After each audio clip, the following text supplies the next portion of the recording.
En 2026, le bruit de fond de l'économie mondiale, ça ressemble de plus en plus à un moteur qui tousse.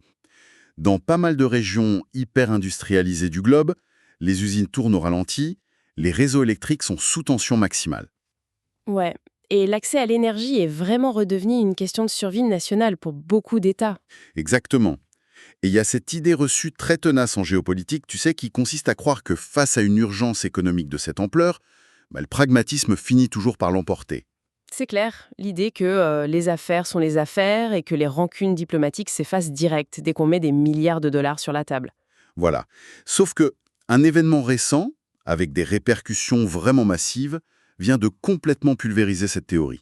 Ah oui, et cet événement, c'est un refus net, catégorique, qui a vraiment pris par surprise une grande partie des observateurs économiques mondiaux. C'est en fait un moment où la mémoire politique d'un État a pris le pas sur une transaction commerciale qui semblait pourtant inévitable. C'est fou. Alors aujourd'hui, notre décryptage se concentre sur un article d'analyse super percutant. Ça tourne dans les récents rapports médiatiques internationaux et ça s'intitule L'Algérie frappe fort, rejet définitif de l'offre indienne après le veto des BRICS.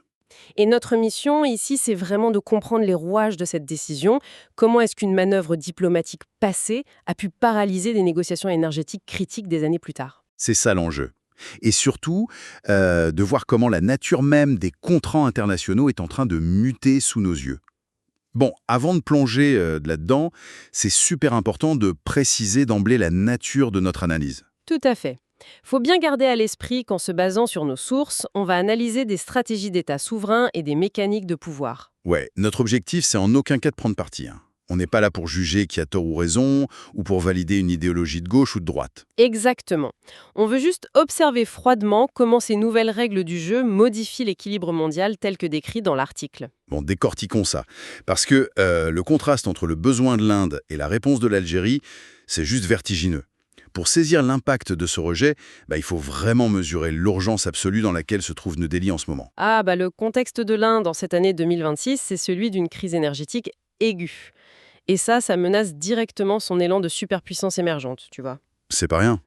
D'un côté, tu as une demande interne qui est colossale. Leur appareil industriel a besoin d'une alimentation électrique constante et exponentielle. Et de l'autre côté, il y a les routes maritimes traditionnelles d'approvisionnement qui souffrent d'une instabilité chronique. L'article souligne bien, les goulots d'étranglement logistique se multiplient. Ouais, ce qui rend l'acheminement des ressources super incertain et aussi extrêmement volatile au niveau des prix. Donc c'est pas juste une question d'allumer la lumière chez les gens, quoi. C'est vraiment toute la chaîne de production qui risque le point de rupture. C'est exactement ça. Et c'est dans ce climat de grosse fébrilité que le gouvernement indien formule une demande urgente à l'Algérie. Et attention, ils cherchent pas juste à acheter un petit cargo de dépannage sur le marché de gré à gré pour tenir le mois. Ah non, pas du tout. Ils réclament des quotas supplémentaires de gaz naturel liquéfié, le fameux GNL, via des contrats à long terme. Et en plus, avec des prix préférentiels. Attends, je veux qu'on s'arrête un instant sur ce terme technique, le GNL. Pourquoi est-ce que l'Inde cible spécifiquement ce type de ressources avec ce type de contrat? C'est quoi l'enjeu derrière? Ce qui est fascinant ici, c'est la rigidité et la complexité de l'infrastructure du GNL. C'est ça qui explique la panique indienne.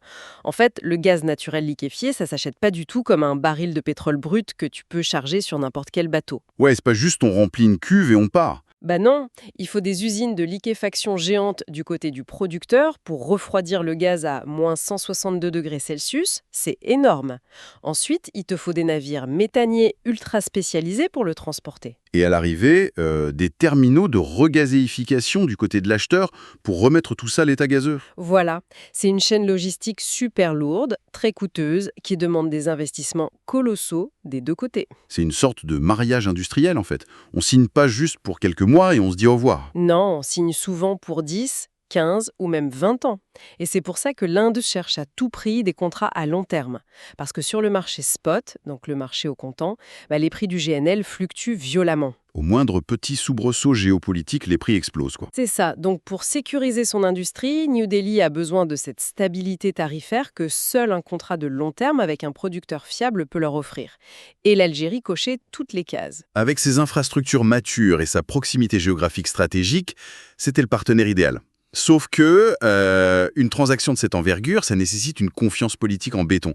Et c'est là que le passé refait surface, de manière super brutale. Ah oui, le fameux retour de bâton. L'article source met vraiment en lumière un précédent majeur, la tentative d'adhésion de l'Algérie aux BRICS. Juste pour resituer, pour ceux qui nous écoutent, les BRICS, c'est ce bloc économique majeur. À la base, c'est le Brésil, la Russie, l'Inde, la Chine et l'Afrique du Sud. Un bloc qui s'est élargi pour essayer de peser face aux institutions occidentales traditionnelles.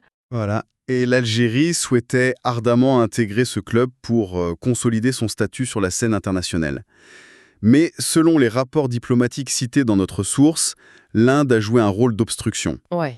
New Delhi, avec d'autres acteurs d'ailleurs, a mis son veto, ou du moins a fortement freiné cette adhésion algérienne.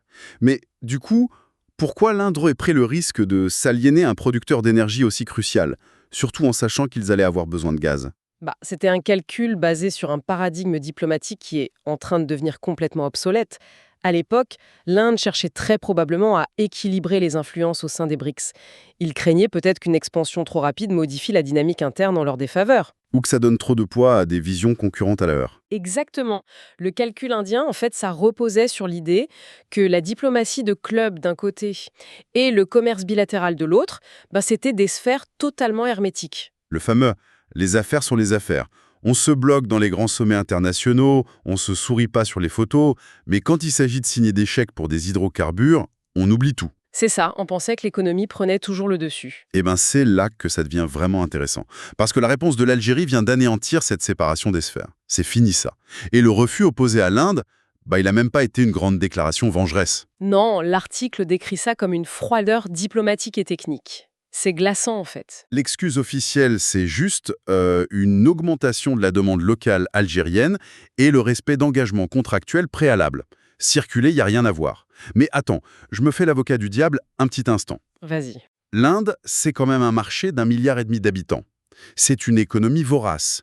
Refuser un contrat de cette taille, est-ce que c'est pas une forme d'auto-sabotage économique de la part de l'Algérie, juste pour satisfaire une rancune? Alors, c'est marrant que tu dises ça parce que c'est l'argument classique que les analystes occidentaux avancent super souvent.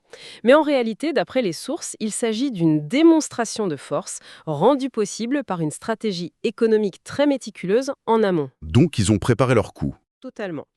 L'Algérie se tire pas du tout une balle dans le pied parce qu'elle a préalablement construit les conditions de son indépendance commerciale. Le texte souligne qu'ils ont considérablement augmenté leur capacité de liquéfaction. Et surtout, ils ont diversifié leur portefeuille de clients, non? Exactement. Donc ils n'ont tout simplement pas un besoin vital de l'argent indien aujourd'hui. D'accord, je vois. Les sources mentionnent explicitement que l'Algérie privilégie ses partenaires historiques et fiables, en fait. Oui, on parle de l'Italie, l'Allemagne, l'Espagne, le Portugal, ainsi que les nations arabes partenaires. Ce sont des pays qui ont investi dans des gazoducs transméditerranéens depuis longtemps. Des pays qui ont maintenu des accords sur des décennies, même dans des périodes de grosses fluctuations défavorables. Exactement. L'Algérie dispose d'un marché européen qui est captif, qui est solvable et qui cherche d'ailleurs lui-même désespérément à se sevrer d'autres sources d'approvisionnement plus à l'est depuis quelques années. Ouais, et c'est ça qui permet cette froideur clinique. L'Algérie est assise sur une ressource dont la valeur stratégique a complètement explosé, avec des acheteurs qui font littéralement la queue à sa porte. Et c'est pour ça que l'article utilise une formule très frappante. Le pays refuse de céder aux tentations financières éphémères. Ça marque une rupture fondamentale avec la perception historique qu'on a des pays producteurs d'hydrocarbures. Pendant des décennies, on a eu tendance à les considérer comme de simples stations-service à l'échelle étatique, quoi. Ouais, on s'arrête, on paie le prix du marché, on fait le plein et on repart sans même se soucier du gérant de la station. C'est exactement ça. Mais là, la station-service a fermé ses pompes et elle décide qui a le droit d'entrer ou pas. C'est elle qu'elle contrôle. Et si l'on relie ça à une vision plus globale, c'est l'essence même de ce que l'analyse qualifie de nouvelle doctrine algérienne. L'énergie est passée du statut de simple marchandise d'exportation à celui d'outil de souveraineté pleinement assumé. Donc en fait, l'Algérie a retourné la situation du sommet des BRICS à son avantage. C'est tout à fait ça. Ce qui était perçu comme un revers diplomatique à l'époque a été métabolisé pour forger une doctrine de réciprocité absolue aujourd'hui. Le message envoyé, il est vraiment structurel. L'accès à nos ressources énergétiques vitales est conditionné au respect de notre statut sur la scène internationale. En gros, On ne peut pas entraver l'ascension diplomatique d'une nation d'une main et lui demander de sauver son industrie de l'autre. C'est ça la règle. C'est une règle du jeu qui semble d'une logique implacable, c'est vrai, mais qui a des conséquences immédiates très très lourdes. Parce que pour l'Inde, l'impact de ce refus va bien au-delà d'une simple contrariété politique d'ambassade. Ah bah oui. Le fait de se voir refuser ces contrats à long terme, ça oblige New Delhi à se rabattre sur quoi, hein? Sur ce fameux marché spot dont on parlait tout à l'heure. Le marché de la dernière chance. Et le marché spot en 2026, il est juste impitoyable. Totalement. L'Inde se retrouve contrainte d'acheter des cargaisons de GNL à des tarifs spot beaucoup plus élevés et qui sont soumis aux aléas de tous les jours. Concrètement, pour ceux qui aiment l'effet concret, ça veut dire que le coût de production de l'électricité en Inde grimpe en flèche. L'acier indien, les produits manufacturés, les engrais pour leur agriculture, tout devient beaucoup plus cher à produire. Et ça, c'est un mécanisme qui, au final, concerne tout le monde. C'est pas juste le problème de l'Inde. Bah oui, quand une économie de la taille de l'Inde est contrainte de payer son énergie au prix fort, ça se répercute forcément sur les chaînes d'approvisionnement mondiales. L'inflation importée touche les consommateurs finaux, même ceux qui sont situés à des milliers de kilomètres de là. C'est une vraie réaction en chaîne redoutable. Et pendant ce temps-là, l'Algérie consolide sa position tranquillement. Et cette consolidation, faut bien comprendre que c'est le fruit d'une anticipation. Pendant que d'autres pays producteurs s'enferment dans des logiques de volume à court terme, la gestion des parts de marché ici, elle sert à récompenser la loyauté politique. L'Algérie sacralise les volumes destinés à ses partenaires européens et régionaux, renforçant du coup sa position d'acteur incontournable en Méditerranée. C'est un levier de puissance énorme qui lui donne une voix beaucoup plus forte dans d'autres négociations diplomatiques à venir. Ils sont en position de force. Alors, qu'est-ce que tout ça veut dire pour l'architecture géopolitique globale? L'article qu'on m'étudie parle d'un message politique codé de la part d'Alger. Mais franchement, à ce stade, c'est même plus vraiment codé. Non, c'est plutôt un signal d'alarme diffusé sur toutes les fréquences pour les pays d'Asie, d'Afrique et d'Europe. Est-ce qu'on est en train d'assister à la fin d'une certaine hypocrisie diplomatique? Tu sais, cette époque du double jeu où la diplomatie et le commerce avançaient sur des rails parallèles qui se croisaient jamais. Cela soulève une question importante sur la nature du monde multipolaire qui s'est mis en place ces dernières années.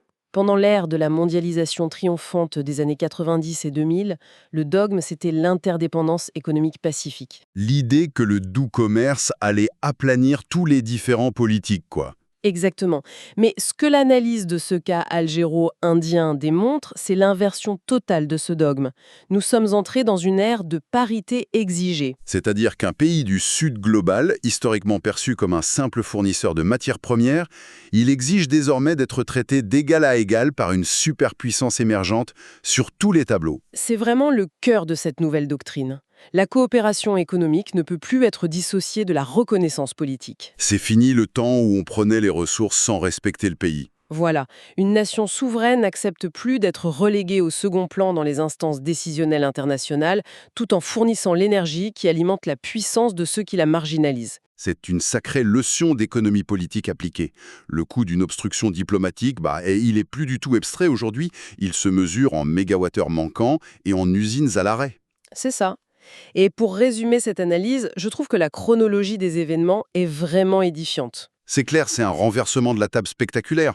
On part d'un sommet des BRICS où l'Inde, pensant gérer ses petits équilibres d'influence interne, contribue à bloquer l'adhésion de l'Algérie. Et quelques années plus tard, la roue tourne. L'Inde, frappée par une crise énergétique majeure et des routes maritimes super défaillantes, vient demander un accès sécurisé à des ressources vitales. Et là, l'Algérie, qui est forte de ses infrastructures de GNL et de ses clients européens fidèles, oppose un refus clinique, glacial. La mémoire politique d'un État a littéralement dicté la réalité économique d'un autre. Et la pertinence de ce constat, tu vois, ça dépasse largement le cadre des hydrocarbures ou même des simples relations bilatérales entre ces deux nations. Ah oui, c'est une leçon globale. Quiconque s'intéresse à la résilience des chaînes d'approvisionnement ou même à l'inflation mondiale doit intégrer cette nouvelle variable aujourd'hui. Les modèles économiques prédictifs peuvent plus se contenter d'analyser l'offre et la demande dans des tableurs Excel. Ils doivent modéliser la loyauté politique et l'historique diplomatique. Parce qu'une chaîne d'approvisionnement, c'est pas qu'un trait tracé sur une carte maritime. C'est un tissu complexe de relations humaines, de relations étatiques, où l'humiliation ou le manque de soutien, ça se paie tôt ou tard. Et ça change complètement la façon dont on va devoir anticiper le commerce international dans les décennies à venir. Et justement, ce qui amène inévitablement à observer l'horizon avec une réflexion finale qui prolonge directement les mécanismes qu'on vient de décortiquer. Aujourd'hui, cette dynamique de parité et de souveraineté, elle s'exerce avec le gaz naturel liquéfié, parce que c'est le nerf de la guerre industrielle actuelle. Ouais, c'est le carburant du moment. Mais la transition énergétique mondiale, elle s'accélère à grands pas. Les ressources critiques de demain, elles sont plus seulement gazeuses ou liquides, elles sont solides. Tu parles des minerais de la transition, là? Exactement. Il s'agit des immenses réserves de lithium, de cobalt, de nickel, de terres rares. Tout ce qui est indispensable pour les batteries, les réseaux électriques intelligents et toute la technologie de pointe. C'est le nouveau pétrole, quoi. C'est ça. Si un pays peut aujourd'hui exiger une loyauté diplomatique absolue en échange de son gaz, imaginons juste ce qui se passera dans 10 ans avec ces minerais critiques. Ah oui, ça donne le vertige. Les nations d'Afrique ou d'Amérique du Sud qui détiennent ces monopoles naturels, est-ce qu'elles vont appliquer très exactement ce même manuel de stratégie? C'est fort probable. Est-ce qu'on assistera à des scénarios où une superpuissance technologique verra ses usines de véhicules électriques complètement paralysées, non pas à cause d'une pénurie géologique dans le sol, mais parce qu'elle a mal voté lors d'une résolution de l'ONU une décennie auparavant? C'est une perspective effrayante pour les industriels, mais tout à fait réaliste. Est-ce que le droit d'acheter le moindre gramme de cobalt nécessitera un alignement géopolitique parfait? C'est la grande question. Et l'article montre bien que les précédents créent la norme. Respect diplomatique vient de prouver toute son efficacité en 2026 avec cette affaire. Ce serait super naïf de penser que les pays détenteurs des métaux de la transition énergétique prennent pas des notes en observant cette situation. Ah ça, ils ont le carnet de notes bien ouvert, je suis sûr. La mémoire géopolitique s'annonce clairement comme le facteur de risque numéro 1 des prochaines décennies. L'échiquier mondial est donc bel et bien doté d'une mémoire implacable, les pièces s'en souviennent, et les alliances de demain se négocient sur les rancunes d'hier. Il faudra garder un œil très attentif sur la façon dont ces nouvelles règles vont redessiner nos économies. Merci à tous ceux qui nous écoutent de nous avoir accompagnés dans cette plongée fascinante au cœur de la géopolitique énergétique, et à très bientôt pour poursuivre le décryptage des forces qui façonnent notre monde.